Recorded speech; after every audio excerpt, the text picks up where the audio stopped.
amigos e amigas. Esse é o canal Raciocínios Espíritas. Estamos de retorno em mais um estudo do livro Pensamento e Vida. A obra Pensamento e Vida é uma parceria entre o médium Chico Xavier e o espírito Emmanuel.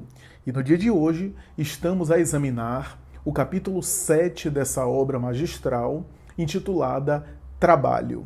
Conforme nós estamos comentando, a miúde, recorrentemente, a obra Pensamento e Vida trabalha temas que são temas abrangentes, temas que têm e que merecem abordagens distintas e variadas, temas que não são esgotados facilmente, né?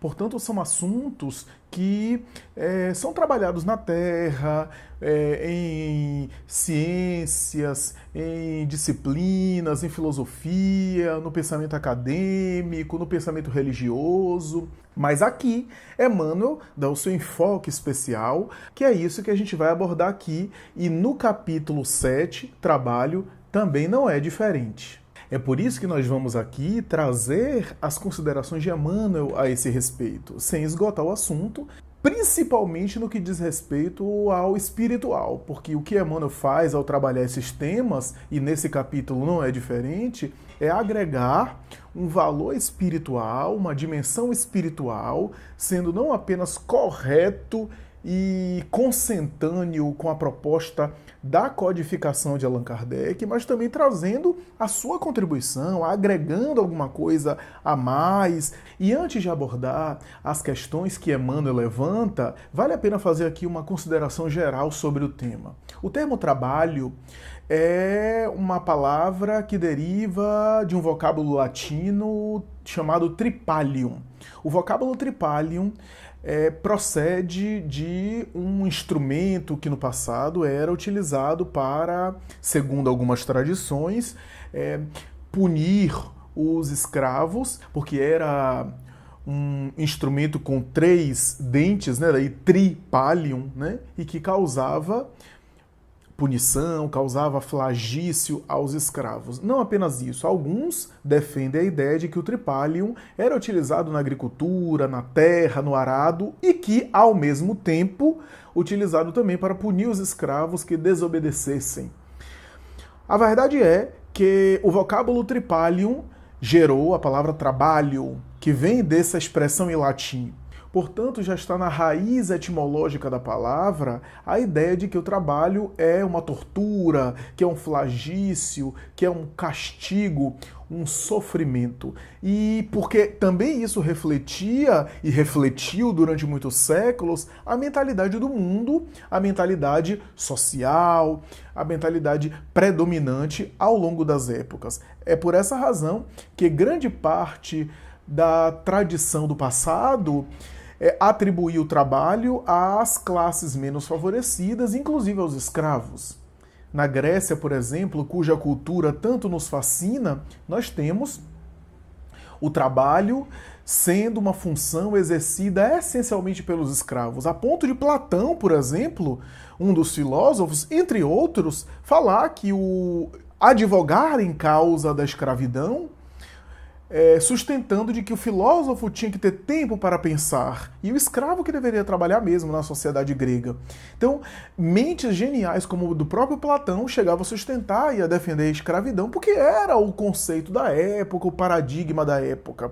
Mais tarde, nós temos na Idade Média, por exemplo, tanto quanto em várias tradições do passado, a ideia de que a igreja, o religioso, o sacerdote, tanto quanto os reis e os príncipes não trabalhavam porque eram divinos, portanto abençoados por Deus, e o escravo é que ele deveria trabalhar. Veja como essa expressão trabalho, tripalium, tortura, sofrimento, está enraizada não apenas na origem vocabular, na origem etimológica, na raiz da própria construção da palavra, mas também na mentalidade coletiva e no simbólico. A ideia de que o trabalho é uma punição, é um castigo. Então nós temos essa percepção original, essa percepção arcaica, essa percepção antiga e ancestral do trabalho, que foi mudando ao longo das épocas. Quem não se recorda da ascensão da chamada burguesia, segundo alguns historiadores, da chamada classe dos comerciantes, que não era nem escravo, nem nobre, isto é, pertencente de maneira consanguínea à família real, né, à nobreza, às grandes famílias nobres, principalmente da Europa na Idade Média, né, a ideia de que tinha uma consanguinidade e, no entanto, trabalhavam e, através do seu trabalho, gerou capital, gerou lucro e obteve uma certa proeminência social por conta do valor do capital, do valor monetário que adquiria desse sucesso material. E é por essa razão que nós iremos encontrar uma colocação muito importante na obra A Ética Protestante e o Espírito do Capitalismo, firmada por Max Weber, uma das obras consideradas mais importantes do século XX. Weber, que é considerado um dos pais da sociologia contemporânea, vai afirmar que, se você for parar para pensar, todos os países que adotaram a tradição protestante ou foram influenciados pela tradição protestante se tornaram potências mundiais e econômicas de uma forma muito mais contundente do que as potências mundiais que ficaram mantendo a tradição católico-romana. Por quê? Diz Weber que uma das razões era porque a tradição de Calvino, principalmente, na Reforma Protestante de um modo geral, mas de Calvino em especial, que dizia que o trabalho dignifica o homem, essa frase é de Calvino, o trabalho dignifica o homem, e que esse lema foi incorporado pelo pensamento protestante. Os protestantes trabalhavam e assim por diante. Então, essa ideia gerou, por exemplo, países, potências como a Alemanha, como a América do Norte, Estados Unidos da América do Norte, e outras potências como a Inglaterra, comparados, por exemplo, com a Espanha, com Portugal, com França, que se mantiveram conservando, pelo menos de maneira mais predominante, a tradição católica, não eram comparáveis e comparadas a essas outras potências mundiais. E uma das razões era por causa dessa ideia do enriquecimento através do trabalho, que o trabalho pode proporcionar, né? O enriquecimento material. E o trabalho passa a ter um outro significado, um outro sentido. É claro que a gente tem também as mazelas decorrentes da ambição financeira, do trabalho desenfreado, do adoecimento, e aí veio todo aquele protesto, né, que ao longo dos tempos, especialmente no período da Revolução Industrial, pós-iluminismo, né? Protestos inclusive de mulheres, o excesso de trabalho, cargas de trabalho excessiva, né? Em função da ambição financeira, da ganância, do amealhar cada vez mais. Hoje o trabalho é um símbolo de identidade social. É muito comum aqui na cultura brasileira as pessoas perguntarem: e você, o que é que você faz? E a depender de como a pessoa responda, a pessoa se sente inserida ou é considerada inserida ou não na sociedade ou colocada à margem. A ideia da pessoa, por exemplo, que está desempregada, ou a ideia da pessoa que não está trabalhando em funções que são valorizadas ou vistas com relevância, quase sempre essas pessoas se sentem ou são colocadas à margem nessa visão das pessoas que estão produzindo, que estão trabalhando. E é aí que a gente entra num paradoxo sobre o trabalho, que é a ideia de que o trabalho, ao mesmo tempo que adoece, nós temos hoje na psicologia do trabalho, na psicologia das empresas, das organizações, estudos muito sérios a esse respeito, neuroses que são desenvolvidas no trabalho, né, neurastenias, até mesmo surtos psicóticos, somatizações, adoecimentos sérios a ponto de alcançar a dimensão orgânica do indivíduo, né? Vários problemas de estresse em função do trabalho, seja condições de trabalho não favoráveis, seja o aspecto financeiro, ou seja, a falta de valorização econômica de determinadas funções, seja as relações de trabalho que às vezes adoecem os indivíduos, né, desgastam os indivíduos. Tudo isso nós temos aí em estudos muito sérios, né? Tem uma síndrome chamada síndrome de burnout ou burnout, que é específica do contexto de trabalho. A pessoa entra numa espécie de esgotamento com sintomas, um conjunto de sintomas muito sérios de esgotamento e de estafa, que quase sempre produz depressão como comorbidade e outras alterações psíquicas, inclusive somatização, que é um transtorno específico, estudado e classificado pelos autores de saúde mental, específico de trabalho, específico do trabalho. Burnout, ou burnout, é um transtorno desencadeado no contexto do trabalho. Ao mesmo tempo que o trabalho pode ser adoecedor, pode gerar sofrimento e enfermidades, o trabalho é ao mesmo tempo promotor de saúde. Pode ser uma laborterapia, né? O trabalho pode promover saúde psíquica, saúde mental e saúde física também, saúde social, a depender de como o indivíduo desempenha o seu trabalho, a depender de como o indivíduo se identifica, se engaja na atividade que ele desempenha, aquilo pode trazer benefícios, porque a ociosidade, a falta do que fazer no sentido laborativo, pode produzir sintomas psíquicos, né? Pode produzir depressão. A ideia de que o corpo ou o conjunto psicofísico nesse plano aqui encarnado necessita ser o tempo todo mantido na máquina que lhe estrutura, na máquina que o sustenta, através da ação. A ação que movimenta o espírito, que movimenta o psiquismo, mas também que movimenta o corpo e deixa a máquina em funcionamento sem enferrujar as engrenagens da alma. Então, é óbvio que o trabalho também pode ser promotor de saúde. E isso, sem dúvida nenhuma, quantas depressões ocorrem e impulsionam a pessoa, por exemplo, a não fazer nada, ficar prostrada, ficar inativa, e essa falta de ação e de produção e de movimento pode intensificar e agudizar os sintomas da depressão. Ou então, às vezes acontece o contrário. Quantos processos de inação a pessoa começa sem querer produzir, apenas cultivando a preguiça, e quanto mais o indivíduo cultiva a preguiça, mais preguiça ele tem, né? Quanto mais ele amolenta o seu corpo, mais ele age na indolência, mais ele derrapa para a inação, mais cansaço e desânimo ele fica, porque a preguiça pode se tornar um vício. Aliás, na tradição católica, era considerado um dos pecados capitais a preguiça.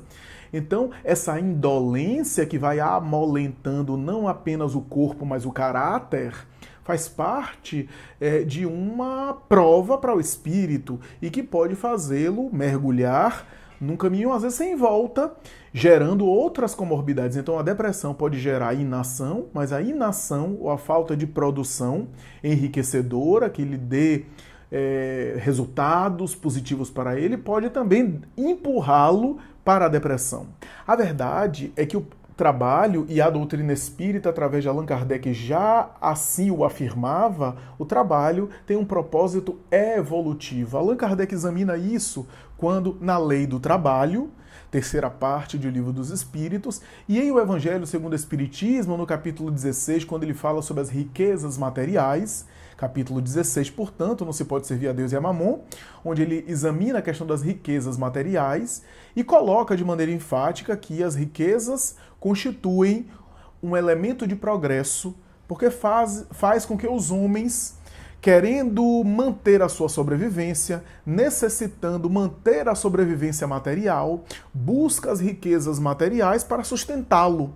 E através dessa busca é que o homem engendrou os trabalhos no mundo, que faz com que eles possam serem compensados através da produção que fazem, através da compensação ou da recompensa ou da remuneração específica, a fim de que possa se manter no mundo material. Porque o homem tem que, além de respirar, que é gratuito, mas tem que comer, tem que se alimentar, tem que beber água, necessita de se hidratar, portanto, isso seria o básico e que já seria suficiente para impulsioná-la a buscar essa sobrevivência material, mas além disso tem o se vestir, o se portar, o buscar aí a segurança, etc., que é aquela pirâmide das necessidades do psicólogo Abraham Maslow, né?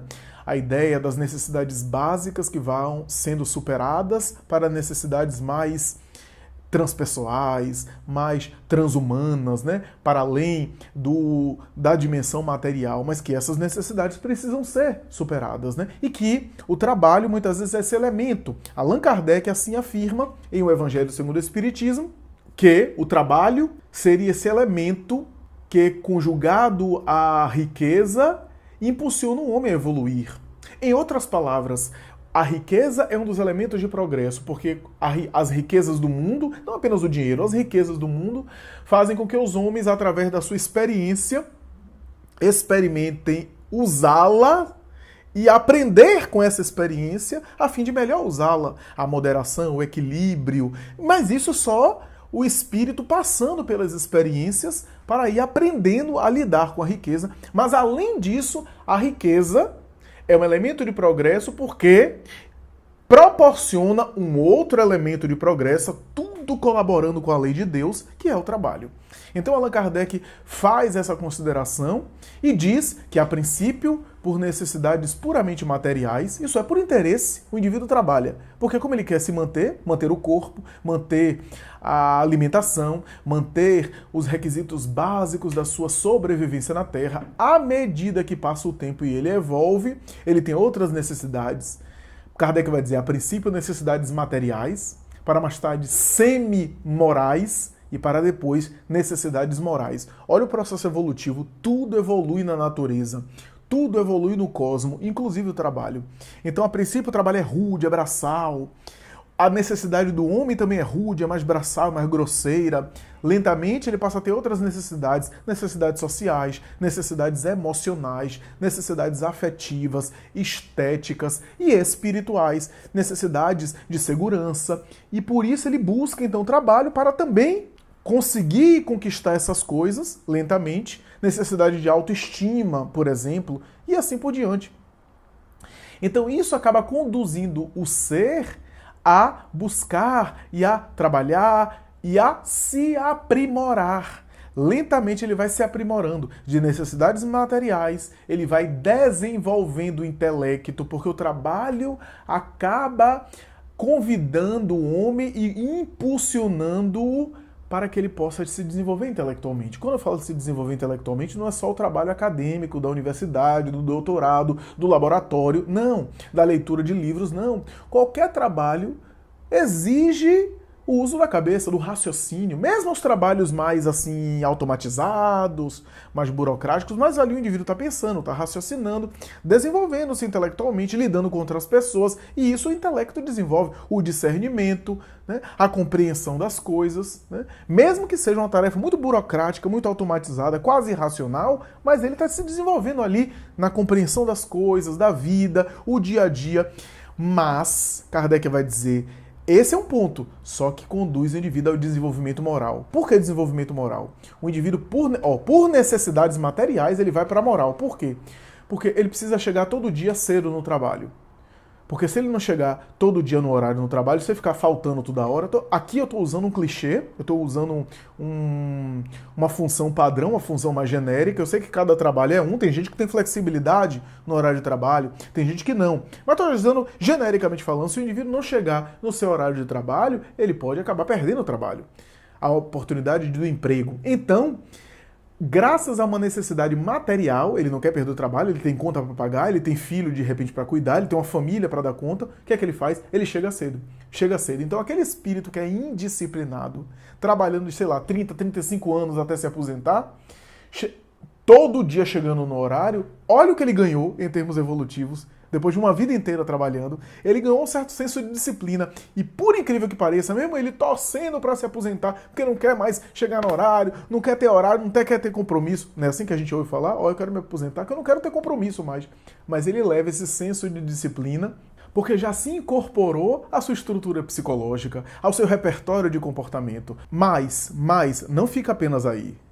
Ele precisa pagar as contas, ele precisa sobreviver, ele precisa manter uma família. Então ele chega no trabalho e tem relações de trabalho. Ele tem um colega difícil, ele tem um superior que é muito exigente, que cobra muito. Ele tem um cliente que às vezes trata ele mal, que às vezes trata de maneira descortês, que às vezes se relaciona a ele de maneira agressiva. Ele tem um subordinado que às vezes é destemperado, que é problemático, que é temperamental, um subordinado que é insubordinado, que lhe dá dor de cabeça. Olha só. Então, como ele não quer ser colocado para fora, ele não vai tratar mal o cliente, ele não vai xingar o cliente, ele não vai brigar com o cliente, mesmo que o cliente queira brigar com ele. Olha o que ele está treinando, a paciência, a compreensão. Então, a vida vai proporcionando quando que ele desenvolva-se intelectualmente, mas também moralmente. Nessa convivência com os outros, no atrito, né, na convivência, no exercício de paciência, de tolerância, de perdão, de compreensão. Ele tem grandes oportunidades ali e mesmo que ele bata a cabeça e que ele erre, e que ele às vezes se indisponha com gente do trabalho, que ele se equivoque, mas ele ali ao longo dos anos está amadurecendo. O espírito está amadurecendo. Por isso, Emmanuel, no capítulo que nos serve aqui de tema, e aqui já estamos entrando na abordagem de Emmanuel. Emmanuel começa o capítulo dizendo que sem o trabalho, o mundo mental dormiria estanque. O mundo mental ficaria dormindo estanque, sem o trabalho. O trabalho, portanto, é uma ferramenta que a providência divina se utiliza para impulsionar seus filhos, para fazê-los crescer, para fazê-los amadurecer, para fazê-los se desenvolver. Da mesma forma que um pai olha um filho pequeno, eu, por exemplo, sou pai, tenho um filho de 3 anos, e sei que ele indo para a escola vai ser importante para a socialização dele. Nem sempre ele quer ir. Nem sempre ele está afim, disposto. Eu sei a importância dele. Eu sei a importância para ele, mas ele nem sempre tem noção da importância. Ou seja, ele está se socializando, ele está desenvolvendo a fala, se comunicando. Tem 3 anos apenas. Eu estou dando o exemplo do meu filho para falar de maneira geral. Ele está se aprimorando, crescendo. Só que ele não sabe disso. Ele não tem noção disso. A mesma coisa acontece conosco. Então, através dessa experiência, o mundo mental da criatura vai sendo trabalhado. Mesmo aqueles trabalhos rudes, mesmo aqueles trabalhos para os quais o indivíduo não entende direito porque ele está ali, né? E Emmanuel vai dizer que, sem se dar conta, o trabalho, isto é, a ação do indivíduo no mundo, e aí eu pego o conceito que os espíritos dão a Allan Kardec na lei do trabalho, toda ocupação útil é trabalho. Então, a ocupação útil, o trabalho, diz Emmanuel, no começo do capítulo desse tema, é o alimento diário de cada dia. Quando eu li essa frase de Emmanuel, eu fiquei pensativo. Será que ele está fazendo alusão à oração dominical? Será que o pão nosso de cada dia que Jesus proclamou não é apenas o alimento do corpo, mas o trabalho que alimenta a alma? Porque da mesma forma que o corpo tem necessidade de alimento, a alma também tem. A alma precisa de alimento. A prece pode ser um alimento, né? Mas o trabalho pode ser também um alimento. Até porque oração e ação têm sufixos, né, têm expressões que parecem ser semelhantes em termos aí da raiz da palavra, da expressão da palavra, né? Oração e ação se conjugam, porque a oração não deixa de ser uma ação psíquica e a ação pode se transformar em uma oração, né? Será que o pão nosso de cada dia também é o trabalho que alimenta a alma? O Espírito de Verdade chegou a dizer a Allan Kardec o seguinte, na orientação que ele recebeu para a codificação da doutrina espírita: te ocuparás com zelo e perseverança. Não será suficiente apenas a publicação de alguns livros, terás que dar prova disso com a tua própria vida e com o teu próprio trabalho. Terás que trabalhar a vida inteira. E tu sabes que só o trabalho do corpo é que faz com que o espírito progrida. Olha só que síntese, que poder de síntese. O trabalho do corpo é que faz o espírito progrida.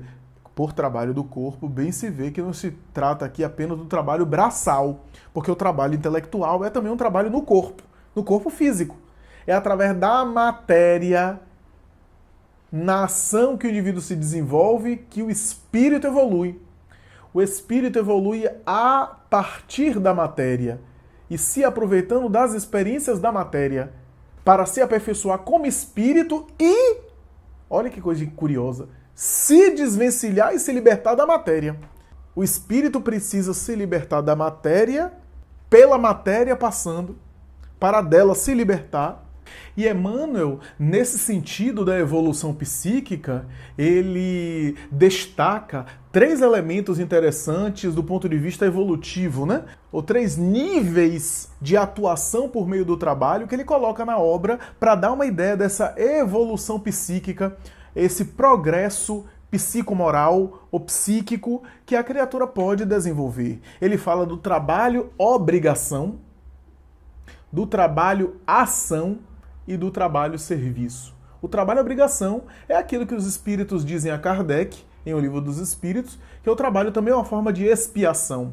O indivíduo é colocado, como eu comentei aqui, é colocado pela vida em determinada função. Nem sempre essa função é prazerosa, ou seja, é uma atuação que ele faz e que não lhe dá tanto prazer, ou às vezes não dá prazer nenhum, mas é o trabalho que ele tem para que ele possa adquirir sobrevivência. É óbvio que a depender de como ele lida com o trabalho, mesmo que não seja uma tarefa que ele ame de amores, que ele seja apaixonado, se de um lado ele tem uma relação de aversão, ele pode adoecer.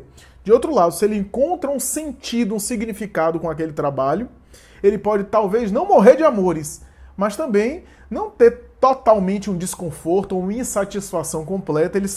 Ele conseguir encontrar um meio de dar sentido e significado àquele trabalho, de saber lidar com aquilo, ver algum sentido naquele trabalho e até lidar com aquilo de uma maneira, não sei se prazerosa, mas de uma maneira saudável, de uma maneira funcional, de maneira equilibrada, ainda que ele se satisfaça em termos de prazer em uma outra atividade que não seja laboral.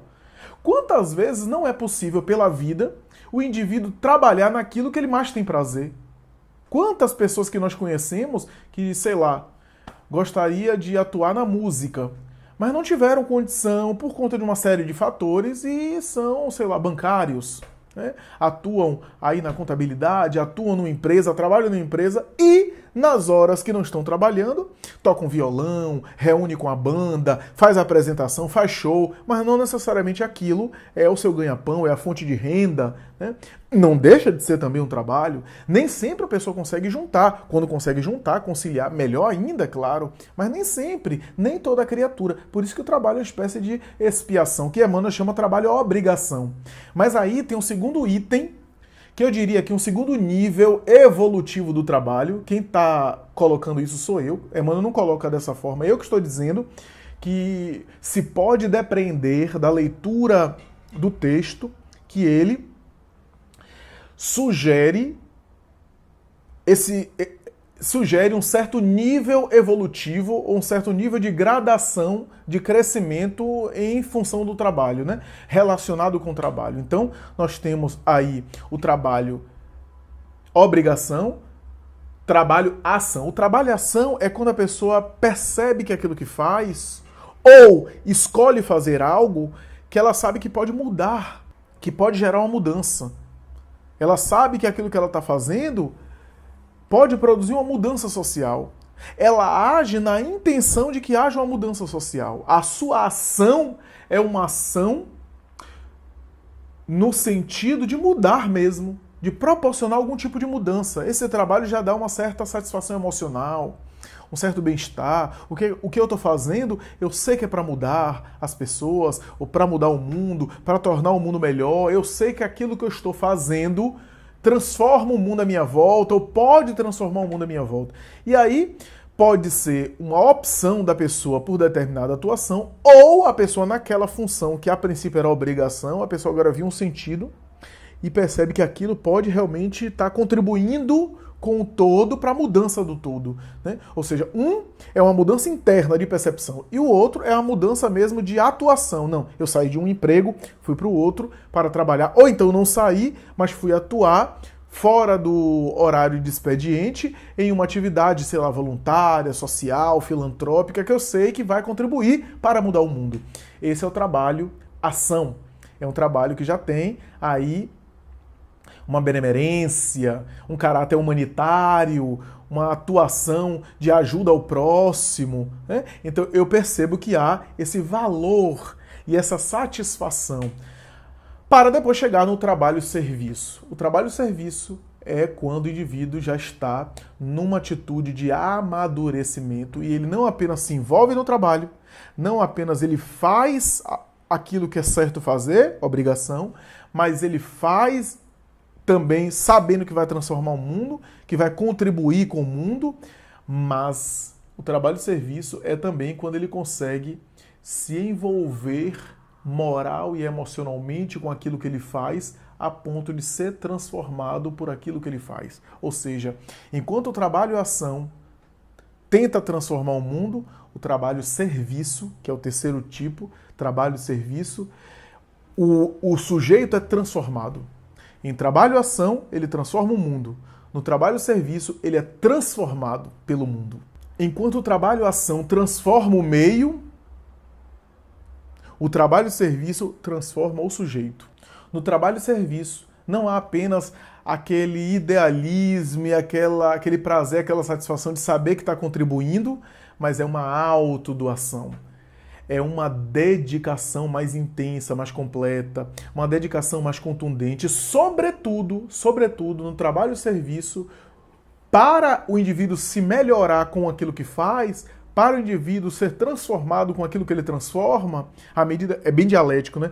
À medida que o que eu faço transforma o meio à minha volta, eu sou transformado por aquilo que eu faço no meio à minha volta. Eu sou transformado por aquilo que eu faço no entorno, e aquilo que eu gero em termos de transformação também me transforma, também me altera, também me modifica. Então, mas para isso ser realmente um trabalho-serviço no conceito de Emmanuel, o indivíduo tem que estar comprometido também afetiva e emocionalmente com aquilo que faz, estar atento para extrair os aprendizados de cada atuação que ele realiza, aprendizado moral, aprendizado espiritual e, portanto, crescer com o serviço. Crescer com o serviço, e aqui qualquer tipo de serviço. Não é atitude apenas exterior do ativismo, mas o quanto eu cresço. Porque eu posso crescer espiritualmente sendo uma dona de casa. Convivendo com o meu próximo, ali perto. Eu estou fazendo um trabalho. Porque a gente pensa que o trabalho é apenas a atuação específica no mundo, então eu vou doar a cesta básica. Às vezes isso é a coisa mais fácil, mais simples, sem nenhum demérito à ação social e filantrópica, que é de beleza e digna de admiração, porque socorre muita gente necessitada, muita gente com demandas. Mas para o sujeito, nem sempre aquilo transforma ele, a não ser que ele esteja envolvido com aquilo, porque aí o altruísmo que ele faz com que ele se sinta bem e se torne mais doce, mais altruísta. Esse é o exercício da caridade chamada material, do exercício da filantropia, né? Da beneficência. Né? Mas, às vezes, o trabalho maior é, por exemplo, tolerar uma pessoa da nossa convivência familiar que nos agride. É perdoar ofensas. É conseguir compreender 1000 vezes. Ter paciência 1000 vezes, que não é fácil. Porque uma coisa, por isso que o Espírito Amigo em o Evangelho segundo o Espiritismo fala, eu sei bem que a vida é feita de 1000 alfinetadas, né? Porque o alfinete uma vez não mata você, incomoda e fica, mas o alfinete que fica ali, ó, o que mais gera desconforto não é o alfinete, mas é a recorrência da alfinetada. É aquela pequena alfinetada que quase não dói, mas sendo ali, maltratando você, anos. Então, a compreensão, a dedicação, a paciência com o filho, na educação, na convivência moral. Então, tudo isso é também atitude de trabalho. E esse trabalho de serviço pode me fazer evoluir. Quantos espíritos nobres que não tiveram necessariamente uma ação material, uma ação humanitária no mundo proeminente. Quando eu me recordo, por exemplo, de Alcione, do livro Renúncia, ela não teve uma ação assim famosa no mundo. Mas ela se trabalhou tanto por dentro, na convivência com aqueles que eram seus, que se tornou um dos espíritos mais evoluídos que pisaram na Terra. E tantos outros. Então, isso é importante, porque a meta é transformar o trabalho e a obrigação e o trabalho e a ação em trabalho e serviço. Veja que expressão bonita, trabalho e serviço. Trabalho e serviço tem a ver com servir. Né? A expressão servir une tanto amor, bem, caridade, afeto, como humildade. Porque quem serve é aquele que se submete. Né? Pense que servo é aquela pessoa humilde na escala social e que serve o seu senhor. Né? Então, trabalho e serviço une as duas virtudes que são dois lados de uma mesma moeda, que representa aí a síntese da doutrina espírita no sentido de evolução moral, que é caridade e humildade. O serviço engloba caridade e engloba humildade. Então, trabalho e serviço é aquele no qual eu consigo ver a dinâmica espiritual, que eu consigo me iluminar fazendo o que eu faço, crescer com essa experiência. E, portanto, para concluir, aquilo que Emmanuel aborda, encerrando o capítulo, quando ele diz que esse trabalho vai otimizando o potencial da nossa mente, produzindo, portanto, uma melhora na capacidade do espelho da vida, que é a mente, no conceito de Emmanuel, refletir cada vez mais e melhor. O trabalho é essa ferramenta que está à disposição de todos nós, que nós utilizamos para aumentar o potencial da nossa mente. Aumentar a capacidade de irradiação e de refletir o espelho da vida em toda parte.